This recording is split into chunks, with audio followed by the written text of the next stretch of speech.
안녕하세요. 아파트 읽어준 남자 아남입니다.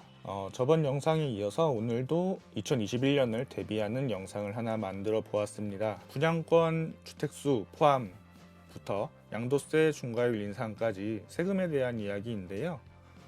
다 오른다는 말밖에 없네요. 이런 보시기 전에 구독, 좋아요, 알람 설정 안 하셨으면 꼭 부탁드릴게요. 네, 아파트 읽어준 남자 아남입니다.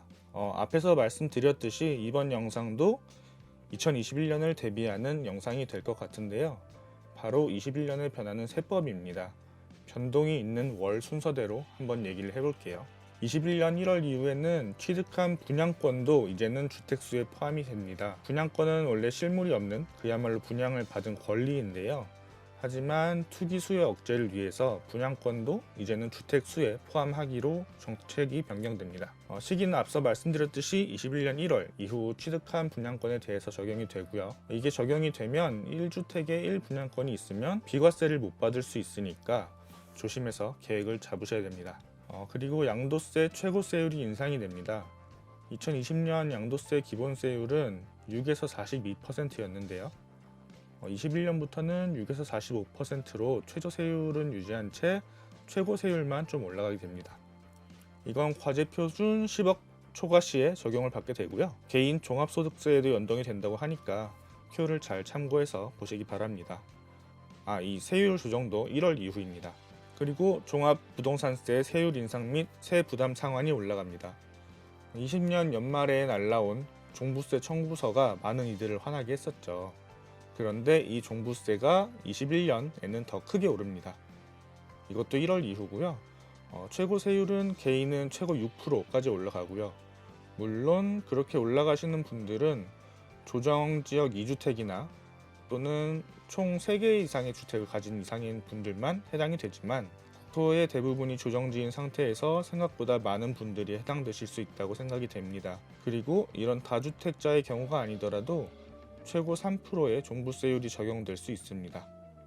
세부담 상한도 조정지역 2주택이나 총주택 3주택 이상인 분들은 300%까지 적용이 되니까 잘 따져보시기 바랍니다. 공시가격 현실화율을 90%까지 끌어올리는 정부의 기조는 그 부담을 더 무겁게 만들겠네요. 네 번째로 종부세 고령자 공제율이 상향됩니다. 그나마 하나 숨통 트이는 내용 같긴 한데요. 사실 이렇게 숨 막히게 할 내용도 아니긴 했죠. 아무튼 실거주자 1주택에 한해서 종부세 세액 공제율이 올라갑니다. 그래서 장기 보유 공제와 합산 공제율도 70에서 80%까지 올라가고요. 근데 또 이게 60세 이상 5년 이상 보유해야 적용을 받는 거니까 감안하시기 바랍니다. 근데 이게 참 애매한 게 대부분 은퇴하신 분들은 종부세도 종부세인데 재산세도 큰 문제거든요. 그거에 대해서는 말이 없는 게 참 그렇네요. 얘도 1월 기준이에요. 잘 보고 계시다면 잊지 마시고 구독, 좋아요 버튼 좀 부탁드릴게요.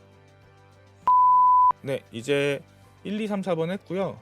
종부세 공제 방식 선택제부터 양도세 중과율 인상까지 5개가 남았습니다. 부부 공동명의인 경우에 종부세 공제 방식을 선택할 수가 있게 변경이 됩니다. 얘도 1월 기준이고요. 원래는 1주택 단독 명의일 때만 가능했던 고령 장기 보유자 종부세 세액 공제를 이제는 부부 공동 명의 1주택이면 단독 명의와 공동 명의를 매년 선택을 할 수 있게 됩니다.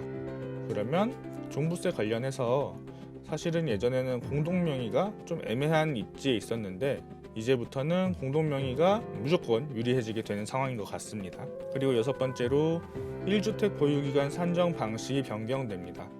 작년에 말이 참 많았죠. 이것도 1월 기준으로 바뀌고요.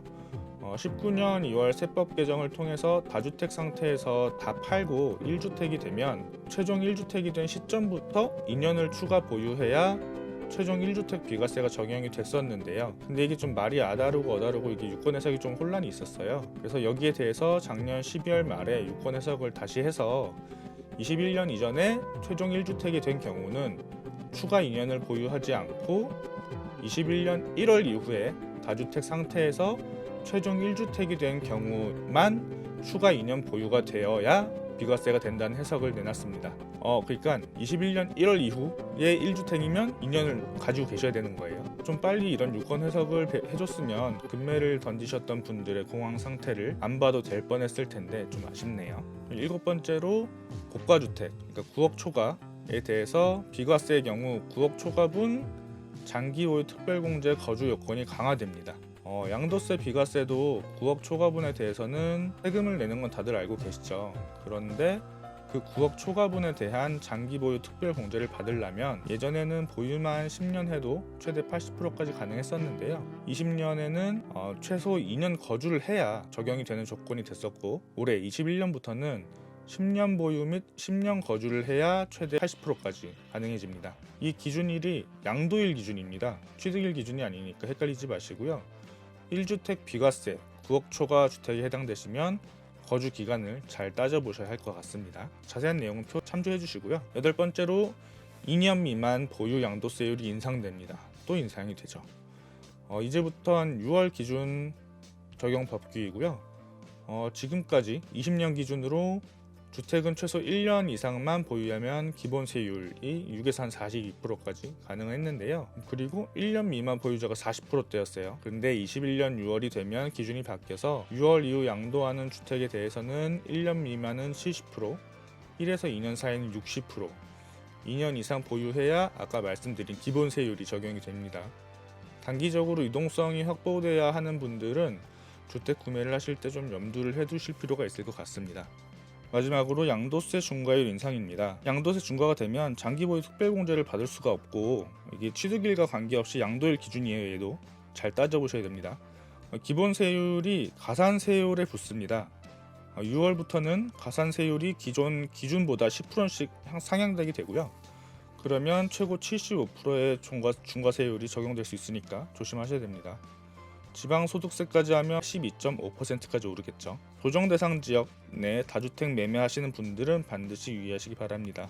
싸다고 좋아서 막 사시면 안 돼요.